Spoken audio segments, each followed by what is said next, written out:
Hello students. In this video we will discuss chapter number 2 Accounting of Overheads part 1. In this chapter we will discuss the overhead accounting, stages in overhead accounting, standing order numbers, then allocation of overheads, apportionment of overheads, reapportionment of overheads, and absorption of overheads. This is a theoretical base. Then we will discuss the problem on apportionment and reapportionment of overheads with the help of primary distribution method and secondary distribution method. First, we will discuss the overhead accounting. Overhead accounting. Direct costs are directly identified to a particular cost center or cost unit. So, this cost can be easily charged to a particular cost center or cost center without any difficulties. But that is not possible in the case of indirect cost because indirect costs are not easily directly identified with a particular cost center and cost unit. आपणास माहीत आहे की direct cost ही आपल्याला easily त्या ठिकाणी find out होत असते. याच्यामुळे आपण ती कॉस्ट एखाद्या पर्टिक्युलर कॉस्ट सेंटरला किंवा कॉस्ट युनिटला इझिली चार्ज करू शकतो. कारण आपणास त्या ठिकाणी ती व्यवस्थितरित्या त्या ठिकाणी ओळखता येते की ती कॉस्ट कोणत्या सेंटरची त्या ठिकाणी आहे किंवा कोणत्या युनिटसाठी ती इन्कर झालेली. परंतु इनडायरेक्ट कॉस्टच्या बाबतीत हे शक्य होत नाही. कारण इनडायरेक्ट कॉस्ट त्या ठिकाणी आपल्याला एखाद्या कॉस्ट सेंटरबरोबर किंवा कॉस्ट युनिटबरोबर इझिली आपल्याला फाइंड आउट करता येत नाही. याचा अर्थ ती कॉस्ट आपल्याला त्या पर्टिक्युलर कॉस्ट सेंटरला किंवा कॉस्ट युनिटला चार्ज करता येत नाही. आणि याच्याचमुळे त्या ठिकाणी इनडायरेक्ट कॉस्टचं अकाउंटिंग करणं त्या ठिकाणी शक्य होत नाही. अशा वेळेस त्या ठिकाणी जी काही इनडायरेक्ट कॉस्ट असेल ज्याला आपण ओव्हरहेड असं म्हणतो, हे ओव्हरहेड्स त्या ठिकाणी डिस्ट्रीब्यूट केले जात असतात. हे डिस्ट्रीब्यूट करण्यासाठी काही कॉमन बेस त्या ठिकाणी आपण घेत असतो की ज्या बेसच्या आधारावर आपण काय करतो, त्या ठिकाणी या इनडायरेक्ट कॉस्टचं किंवा आपण त्याला ओव्हरहेड्स म्हणतो, या ओव्हरहेडचं काय केलं तर डिस्ट्रीब्युशन केलं जातं. उदाहरण आपल्याला देण्यासाठी आहे आपल्याकडे एक रेंट. जर आपण त्या ठिकाणी आपल्या फॅक्टरीचा रेंट त्या ठिकाणी देत असाल तर जी काही आपल्याला कॉस्ट इन्कर झालेली असेल ती कॉस्ट आपल्याला इझिली त्या ठिकाणी कोणत्याही डिपार्टमेंटच्या सोबत आयडेंटिफाय करता येत नाही. अशा वेळेस जी काही रेंटची अमाऊंट असेल ही रेंटची अमाऊंट आपण वेगवेगळ्या डिपार्टमेंटला एका कॉमन बेसच्या आधारावर त्या ठिकाणी काय करू शकतो, डिस्ट्रीब्यूट करू शकतो. यासाठी जो काही कॉमन बेस असेल तो कॉमन बेस असेल फ्लोअर स्पेस ऑक्युपाईड. म्हणजेच त्या डिपार्टमेंटमध्ये किंवा त्या डिपार्टमेंटनी त्या ठिकाणी फॅक्टरीतली किती जागा ऑक्युपाय केलेली आहे आणि तेवढ्या प्रोपोर्शननुसार त्या ठिकाणी त्यांनी काय करायचं, रेंट पेड करायचं. म्हणजे त्या ठिकाणी ज्या डिपार्टमेंटनी जास्त स्क्वेअर फूट त्या ठिकाणी जागा ॲक्वायर केली असेल त्यांना त्या ठिकाणी जास्त ओव्हरहेड्स अलोकेट करायचे किंवा डिस्ट्रीब्यूट करायचे. ज्या डिपार्टमेंटनी कमी स्पेस त्या ठिकाणी ऑक्युपाय केला असेल त्याला त्या ठिकाणी कमी ओव्हरहेड डिस्ट्रीब्यूट करायचे. म्हणजेच त्या ठिकाणी फ्लोअर स्पेस ऑक्युपाय किती केलेलं आहे याच्या बेसवर रेंटचं काय करायचं लागतं, डिस्ट्रीब्युशन करावं लागत असतं. नेक्स्ट पॉईंट जो आहे तो म्हणजे stages in overhead accounting. The stages of overhead accounting has classified into 5 steps. First is that collection and classification of overheads, allocation of overheads, apportionment of overheads, reapportionment of overheads, and 5 is that absorption of overheads. पुढचा जो काही point आहे तो पुढचा point आहे steps in overhead accounting. हे steps त्या ठिकाणी 5 स्टेप्स आहेत. फर्स्ट स्टेप आहे collection and classification of overheads. Second जे आपण त्या ठिकाणी स्टेप आहे allocation of overheads. Third apportionment of overheads. 4 reapportionment of overheads and 5 absorption of overheads. आपल्याला 5 स्टेप्स ज्या आहेत या 5 स्टेप्स त्या ठिकाणी आपल्याला प्रॉब्लेम सोल्युशनच्या दृष्टिकोनातून त्या ठिकाणी खूप महत्त्वाचे आहेत. जी पहिली काही स्टेप्स आहे, collection and classification of overheads. Collection and classification of overheads is a continuous or routine based work where the all overheads are collected on a certain basis. For example, you can use the different sources for collection of overheads. You can see in this chart the invoice are useful for collection of indirect expenses. Store requisitions useful for collection of indirect materials. Wages analysis sheet is useful for collection of indirect wages, and journal entries for collection of those overheads item which are not result in current cash outlay and not seen some adjustment. For example, depreciation. हे पहा, स्टेप्समधील जी काही पहिली steps आहे ते म्हणजे collection of overheads. आपण अकाउंटिंगमध्ये ज्या पद्धतीने रेकॉर्डिंग करतो याच पद्धतीने ओव्हरहेड्सचं सुद्धा काय केलं जातं, कलेक्शन केलं जातं. कलेक्शन याचा अर्थ काय करणे, तर गोळा करणे. जेवढे आपल्या व्यवसाय संस्थेमध्ये ओव्हरहेड्स इन्कर्ड झालेले आहेत हे ओव्हरहेड्स त्या ठिकाणी काय केले जातात, प्रथमतः गोळा केले जात असतात. मग त्यासाठी वेगवेगळे सोर्स आपण यूज करू शकतो. उदाहरण आपलं जे काही इनवॉइस बिल आपण ज्याला म्हणतो, की ज्याच्यामार्फत आपण त्या ठिकाणी जे काही आपले इनडायरेक्ट एक्सपेन्सेस झाले असतील, म्हणजे आपण काही रॉ मटेरियल खरेदी केलं असेल किंवा इतर जे काही एक्सपेन्सेस केले असतील इनडायरेक्ट स्वरूपाचे, या सर्व एक्सपेन्सेसचा रेकॉर्ड आपण त्या ठिकाणी इनवॉइस बिलमध्ये ठेवलेला असतो. त्या इनवॉइस बिलच्या आधारे आपण त्या ठिकाणी इनडायरेक्ट एक्सपेन्सेस कलेक्ट करू शकता. Store requisition.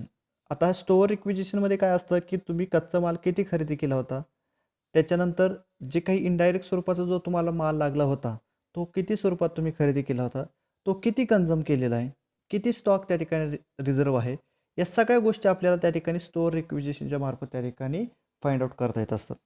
आणि तिसरं जे आहे ते म्हणजे काय, वेजेस ॲनालिसिस शीट. याच्यामार्फत त्या ठिकाणी जे काही इनडायरेक्ट लेबर होते त्या इनडायरेक्ट लेबरला आपण त्या ठिकाणी किती इनडायरेक्ट वेजेस पेड केलेलं आहे या गोष्टी आपल्याला त्या ठिकाणी कलेक्ट करता येत असतात. आणि या सर्व गोष्टी म्हणजे इनडायरेक्ट एक्सपेन्सेस, इनडायरेक्ट मटेरियल आणि इनडायरेक्ट वेजेस, या गोष्टी सोडून ज्या काही गोष्टी आपल्याला त्या ठिकाणी आवश्यक असतील किंवा जे ओव्हरहेड्स आपल्याला त्या ठिकाणी कलेक्ट करायचे आहेत हे सर्व आपण जनरल एंट्रीच्या मार्फत त्या ठिकाणी कलेक्ट करू शकतो. म्हणजे पहिल्या स्टेप्समधील जो पहिला आयटम आहे म्हणजे पहिल्यांदा काय करणे, कलेक्शन ऑफ ओव्हरहेड्स. जेवढे काही ओव्हरहेड्स इन्कर्ड झालेले आहेत हे सगळे ओव्हरहेड्स अगोदर काय केले जातात, कलेक्शन केले जात असतात. आणि त्याच्यानंतर काय केलं जातं, सगळ्यात महत्त्वाचं म्हणजे काय, की त्याचं क्लासिफिकेशन केलेलं असतं.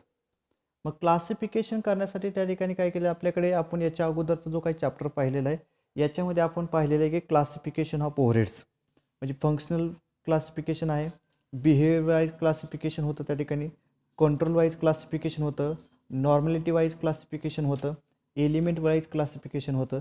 म्हणजे अशा पद्धतीने आपण क्लासिफिकेशन करत असतो. म्हणजे सुरुवातीला आपण कलेक्शन करायचं, कलेक्शन केल्यानंतर त्याचं काय करावं लागतं, आपल्याला क्लासिफिकेशन करावं लागतं. याच्यामुळे आपल्याला तो ओव्हरहेड्स कोणत्या क्लासिफिकेशन अंडरखाली जात आहे हे आपल्याला इझिली त्या ठिकाणी फाइंड आउट होत असतं. म्हणजे तो फंक्शनल क्लासिफिकेशनच्या अंडर जाऊ शकेल, एलिमेंट वाईज क्लासिफिकेशनच्या अंडर जाऊ शकेल, बिहेवियर वाईजच्या क्लासिफिकेशनच्या अंडर जातोय का, कंट्रोल वाईजच्या जातोय का, नॉर्मॅलिटी क्लासिफिकेशनच्या वाईजच्या जातो, हे आपल्याला इझिली त्या ठिकाणी फाइंड आउट होतं. आणि ते फाइंड आउट करण्यासाठी त्या ठिकाणी आपल्याकडे एक स्टँडिंग ऑर्डर्स नंबर दिलेले असतात. म्हणजे आपण स्टँडिंग ऑर्डर्स नंबर म्हणजे काय, तर एक विशिष्ट प्रकारचं कोड दिलेला असतो. म्हणजेच त्या ठिकाणी तो जो काही ओव्हरहेडचा आयटम आहे तो ओव्हरहेडचा आयटम फॅक्टरी रिलेटेड आहे, ॲडमिनिस्ट्रेटिव्ह रिलेटेड आहे, सेलिंग रिलेटेड आहे का डिस्ट्रीब्युशन रिलेटेड आहे, हे तुम्हाला इझिली फाइंड आउट करण्यासाठी आपण काय करत असतो, त्या ओव्हरहेड्स आयटमला एक स्टँडर्ड नंबर देत असतो. त्याला आपण स्टँडिंग ऑर्डर नंबर असं त्या ठिकाणी म्हणत असतो. आपण या स्टँडिंग ऑर्डर नंबरचं उदाहरण पाहणार आहोत. त्याची जी काही मेथड्स आहेत त्यातील पहिली जी मेथड्स आहे सिरियल नंबर सिस्टीम.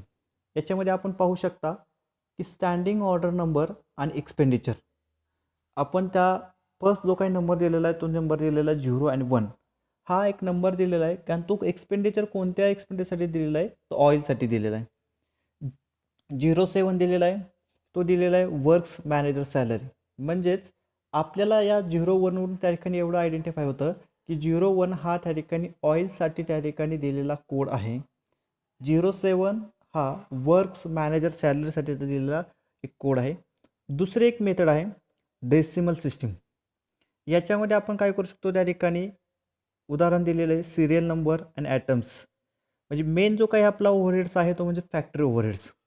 या फॅक्टरी ओव्हरहेडच्या अंडर त्या ठिकाणी आपण पाहतो की ओव्हरहेड्समध्ये 3 गोष्टी इन्क्लूड होत असतात. इनडायरेक्ट मटेरियल असेल, इनडायरेक्ट लेबर असतील किंवा इनडायरेक्ट एक्सपेन्स असतील. आता त्याच्यातील त्यांनी फर्स्ट पॉईंट जो घेतलेला आहे तो म्हणजे इनडायरेक्ट मटेरियल घेतलेला आहे. परत त्या इनडायरेक्ट मटेरियलचं क्लासिफिकेशन म्हणजे पहा 1 नंबर फॅक्टरी ओव्हरहेड्स आहे, 1.1 हा इनडायरेक्ट मटेरियल्स आहे, त्याच्यानंतर 1.1.1 हा लुब्रिकेटिंग ऑइल आहे. म्हणजेच फॅक्टरी ओव्हरहेड्समधील इनडायरेक्ट मटेरियल हा त्यांनी आयटम घेतलेला आहे. इनडायरेक्ट मटेरियलमध्ये कोणकोणते इनडायरेक्ट मटेरियल असतात त्याला त्यांनी काय केलेलं आहे, कोड दिलेले आहेत. याच्यामुळे तुम्हाला हा ओव्हरहेड्स नक्की फॅक्टरी ओव्हरहेड्स आहे, ॲडमिनिस्ट्रेटिव्ह ओव्हरहेड्स आहे, सेलिंग ओव्हरहेड्स आहे तर डिस्ट्रीब्युशन ओव्हरहेड्स आहे, हे तुम्हाला इझिली त्या ठिकाणी फाइंड आउट होते. आणि ते फाइंड आउट करण्यासाठीच आपण अशा ओव्हरहेड्सला काय करत असतो, कोडिंग करत असतो. आणि ती कोडिंग करण्याची जी काही सिस्टीम आहे त्या सिस्टीमलाच आपण म्हणत असतो स्टँडिंग ऑर्डर नंबर्स. याच्यानंतर जो काही तुमचा दुसरा एक आहे तो म्हणजे क्लासिफिकेशन. हे मी तुम्हाला याच्या अगोदरच सांगितलं की क्लासिफिकेशन आपण ओव्हरहेडचं डिफरंट बेसवर त्या ठिकाणी केलेलं होतं. याच्यानंतर तिसरा एक मुद्दा आहे allocation of overheads. Allocation and apportionment या 2 गोष्टीचं त्या ठिकाणी आपल्याला फरक माहीत होणं गरजेचं आहे. Allocation in the sense that the allotment of whole item of cost to cost centre or cost unit. हे पहा, अलोकेशन म्हणजे काय, allotment of whole item of cost म्हणजे जी काही ओव्हरहेड्सची जी काही तुमची कॉस्ट असेल ती कॉस्ट डायरेक्टली आणि होल याचा अर्थ पूर्ण त्या एका पर्टिक्युलर डिपार्टमेंटलाच त्या ठिकाणी काय केलं ती अलोकेट केली जात असते. म्हणजे आपल्याला त्या ठिकाणी ती कॉस्ट त्याच डिपार्टमेंटमध्ये इन्कर्ड झालेली हे आपल्याला इझिली फाइंड आउट झालेलं असतं. याच्यामुळे आपण ती कॉस्ट किंवा ते ओव्हरहेड्स डायरेक्टली त्या डिपार्टमेंटला अलोकेट करण्याचा प्रयत्न करत असतो किंवा त्या ठिकाणी डायरेक्टली अलोकेट करत असतो. परंतु काही ओव्हरहेड्सचे असे आयटम असतात की जे ओव्हरहेडचे आयटम त्या एका पर्टिक्युलर डिपार्टमेंटच्याच रिलेटेड आहे, हे आपल्याला इझिली फाइंड आउट करता येत नाही. मग अशा वेळेस आपण जे ओव्हरहेड्स आहेत ते ओव्हरहेड्स अनेक डिपार्टमेंटला त्या ठिकाणी इक्विटेबल बेसिसनुसार काय करत असतो, अलोकेट करत असतो आणि त्याला आपण म्हणत असतो ॲप्रोचमेंट ऑफ ओव्हरहेड्स.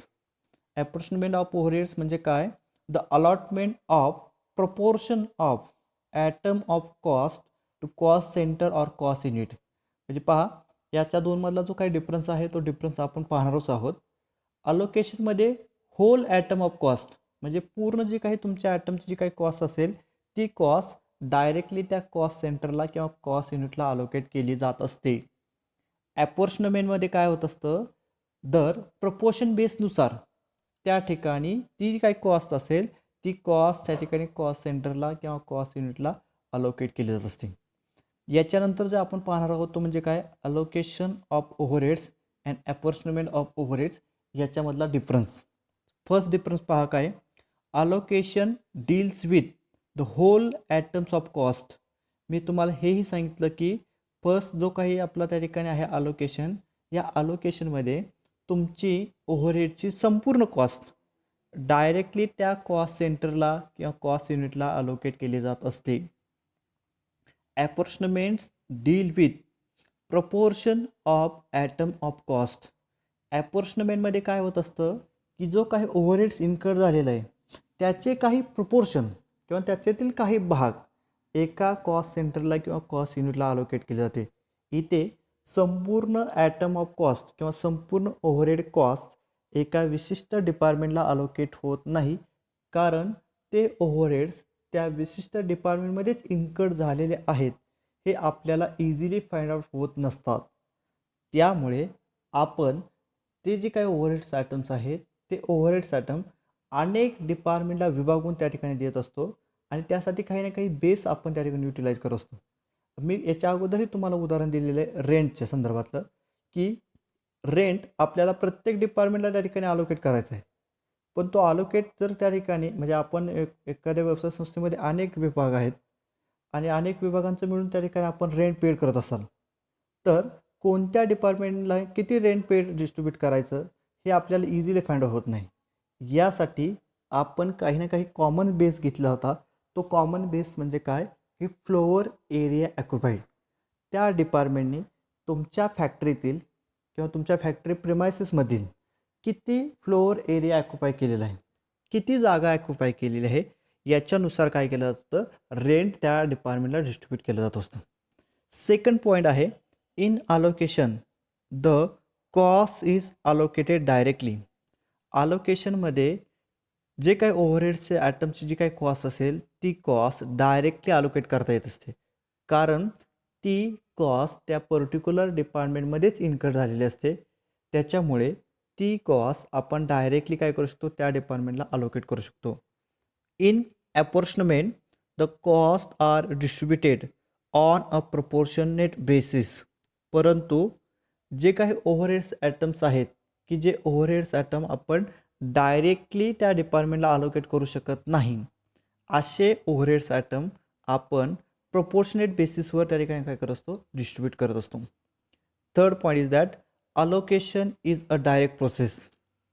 अलोकेशन करणं ही एक डायरेक्ट प्रोसेस आहे, कारण आपल्याला डायरेक्टली माहीत असतं की हे जे काही ओव्हरहेड्स आहेत ते ओव्हरहेड्स कोणत्या डिपार्टमेंटला इन्कर झालेले आहेत आणि ते आपण डायरेक्टली काय करू शकतो, त्या डिपार्टमेंटला चार्ज करू शकतो.